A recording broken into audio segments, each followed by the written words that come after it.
You're standing at the edge of a forest. Fog clings to the underbrush like a living thing, thick and damp. Your boots sink into the mud, and somewhere above the canopy sways in the wind, whispering secrets older than the trees themselves. You think you're alone. You're not. In fact, you know you're not. It starts with a rustle, a low, deliberate movement among the trees. Nothing you can quite see, but something is watching. Something pale, moving like it doesn't want to be seen. And you're beginning to wonder if the Cherokee legends were more than just bedtime stories. If maybe the Mooneyed people aren't just a memory, but a shadow still haunting Appalachia.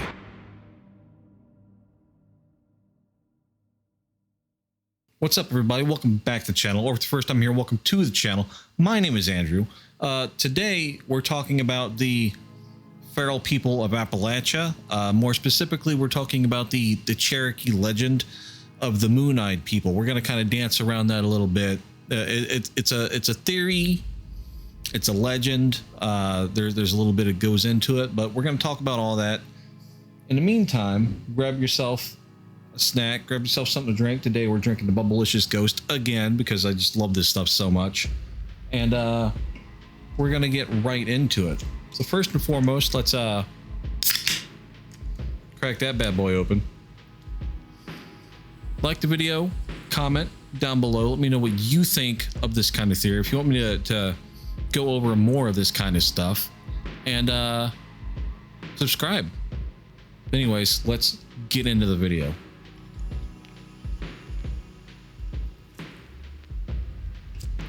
Holy shit. Ugh. It's like a reward. These Appalachian Mountains stretch like a spine across eastern United States from the Carolinas to Pennsylvania. Dense forests, rolling ridges, hidden valleys, and thousands of caves. A perfect stage for mystery. This isn't just some National Geographic pretty picture spot. It's a labyrinth. Some of these cave systems are massive. More miles underground than you dare to walk in a day, and many more still uncharted. Think about that for a second. Miles of tunnels, many connecting in ways modern maps don't fully understand. Natural underground highways running beneath forests, rivers, and mountains. A feral person, if such things exist, wouldn't have to risk daylight at all. They could move unseen from ridge to ridge, following the streams, slipping under the radar of hikers, hunters, and the curious researchers. The mountain themselves add another layer. Steep inclines, cliffs, hollows, and caves carve the terrain into almost natural fortresses. Above ground, the forests are dense, layered, and brimming with life. Deer, raccoon, bobcats, and hundreds of other species could sustain a nocturnal predator. Below ground, caves provide shelter, protection from the elements, and labyrinthine playground where the rules of the surface simply don't apply. Appalachia is riddled with karst topography. That's the fancy geological term for limestone landscapes that dissolve over millennia into sinkholes, underground rivers, and caves. Virginia alone claims almost 4,000 caves. Kentucky's Mammoth Cave System, over 420 mapped miles. And who knows how many more are still hidden. Tennessee, West Virginia, and the Carolinas, well, their numbers are just staggering. Some caves are long, some deep, some flooded in parts, some pitch black, and many are connected in ways that humans haven't fully explored. Now, imagine a group of humans isolated for centuries, maybe remnants of an older branch of humanity, maybe a divergence born of necessity and the shadows of the mountains. Connected caves are their alleyways, tunnels, and highways. No daylight. No need to interact with the modern world unless they want to.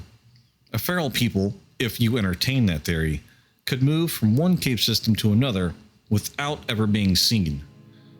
Hikers stumble past... Why are we still here? Just to suffer? Hikers stumble past entrances unaware. Hunters track deer along forest trails, never realizing that the apex predator might not even be fully human. Now here we come to the stories of the Mooneyed people, the legend itself. This is where the Cherokee legend comes in. The Mooneyed people, pale-skinned, nocturnal, small, able to see in the dark, hiding from the sun. They are said to live in the Appalachians long before European settlers. Driven from their territories, they supposedly retreated into caves, hollows, leaving only stories behind.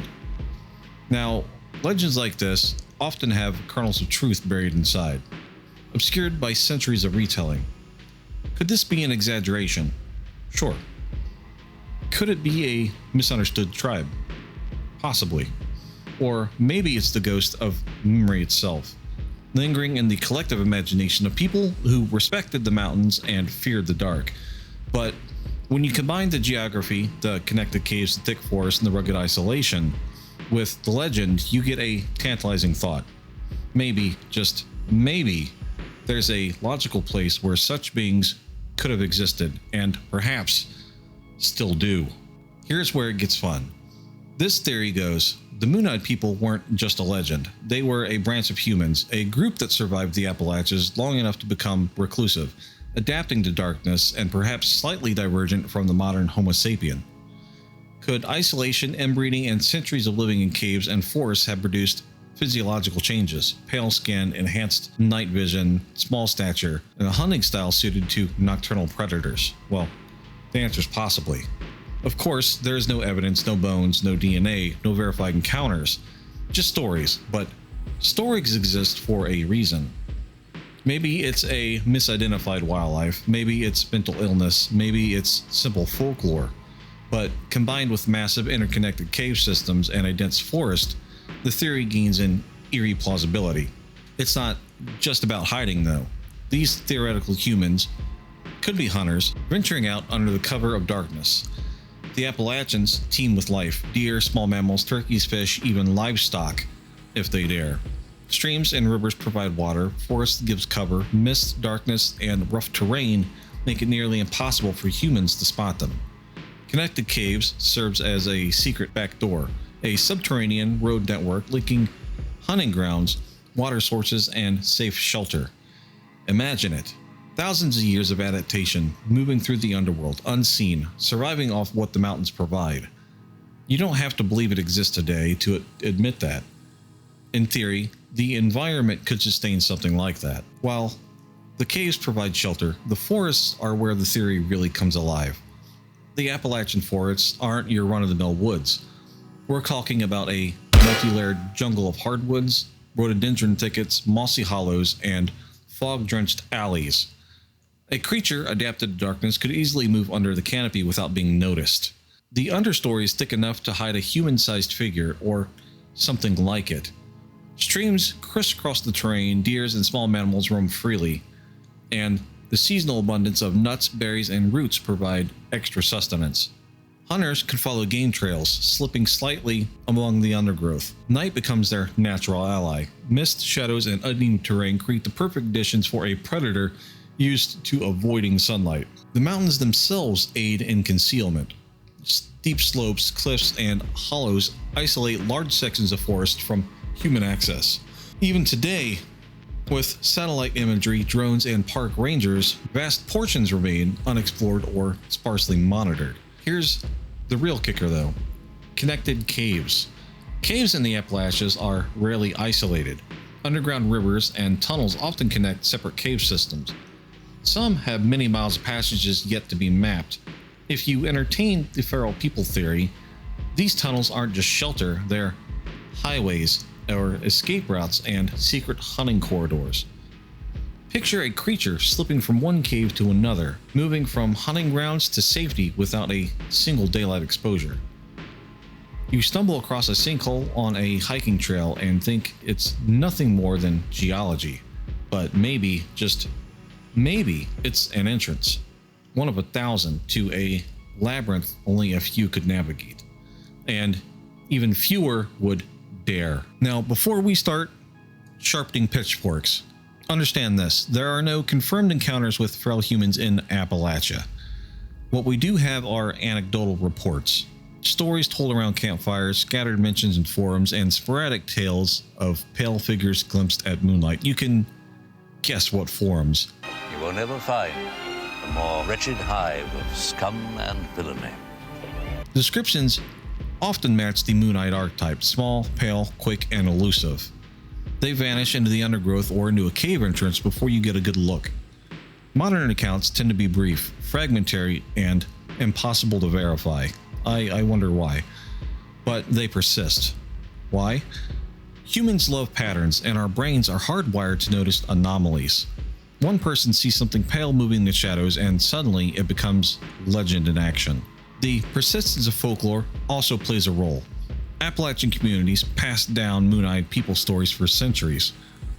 These tales warn of the unknown, explain mysterious disappearances or strange cave sounds, and keep children cautious near dark hollows. Legends mutate over time, blending their real observations, hearsay, and imagination. So while these sightings aren't evidence, they echo a story that has roots deep in the mountain's cultural history. If you entertain the feral human theory, you can imagine an isolated population surviving for generations underground in the forests. Isolation breeds divergence. A small gene pool encourages inbreeding, and generations of living without daylight could favor a lighter skin, larger eyes, enhanced night vision, and even behavioral changes towards stealth and avoidance of humans. Of course, this is speculative biology, not fact. There's no evidence such adaptations could occur, but it's fun to imagine. A small, exclusive population optimized for survival in the Appalachian dark, using caves for shelter, forests for hunting, and the mountains' labyrinthine topology for secrecy. The conditions are there. Evolutionary pressure, possibly. Evidence, none. That's what makes it a theory instead of a headline. Caves are harsh environments. Deep subterranean tunnels are nutrient poor, low light, and subject to flooding or collapse. Animals survive because they adapt on minimal resources. Could a human-sized predator survive? Only if they rely on above-ground forests for hunting, scavenging, or fishing. Water is plentiful in the Appalachian streams, but deep cave systems themselves are often cold, damp, and not exactly resort living. So yes, theoretically, caves could provide shelter and passageways. Forests could provide food and cover, but fully isolated, self-sustaining human population? That's a stretch. It's more fun to speculate about than it is to claim in reality. And despite the lack of evidence, stories persist. The Mooneyed people survive in cultural imagination. Modern pale humanoid sightings, however sparse, reinforce the legend. The Appalachian terrain, dense forests, vast cave systems, steep valleys support this imagination. Our brains are hardwired to notice movement and shadows, to suspect the unknown, and combine that with centuries of storytelling, you get a potent mythos. Even skeptics have to admit the mountains are massive, and humans only have barely scratched the surface. There's room for mystery, even if it's only in our heads, and sometimes that's the best kind of terror. Not the confirmed, tangible thing, but possibly that something might exist just out of sight. So let's leave it there. The Mooneyed people, feral humans, or subterranean hunters, maybe they exist, maybe not. Maybe you just hear rustling outside your tent and it's just the wind, or maybe it's something watching. Connected cave systems, dense forests, and rugged mountains. This stage is perfect for legend, for theory, or imagination. The Appalachians are ancient, the stories are older, and some shadows never quite leave the corners of our perception. If you ever wander those trails at night, remember there are places where humans rarely tread. Tunnels that snake beneath your feet, and forests so thick that the moon barely touches the ground. And in those places, who knows what still moves unseen. And remember, in Appalachia, if you hear whistling at night or you hear your name called, no you didn't. That's it. That's the end of the story. It's the end of the video. If you like what we do here, leave me a comment, like the video, subscribe, hit the little notification bell. That way you're notified whenever we upload. I'm going to try and get back on a regular upload schedule. My sleep schedule has been kind of screwy, and it's just been weird that I've been doing massive amounts of job interviews, and there's been a lot going on here in the personal life. So like you guys kind of see me hop on games with Jordan and the others. It's usually when I have downtime and I don't really feel like recording a video. I'm gonna try to get back into it though. Hopefully I've got some good stuff coming for the personal life here soon. So I'm not gonna speak on that anymore, but I'm working on stuff in the background. But yeah, I hope you guys enjoyed the video, and I will catch you on the next one. Peace out.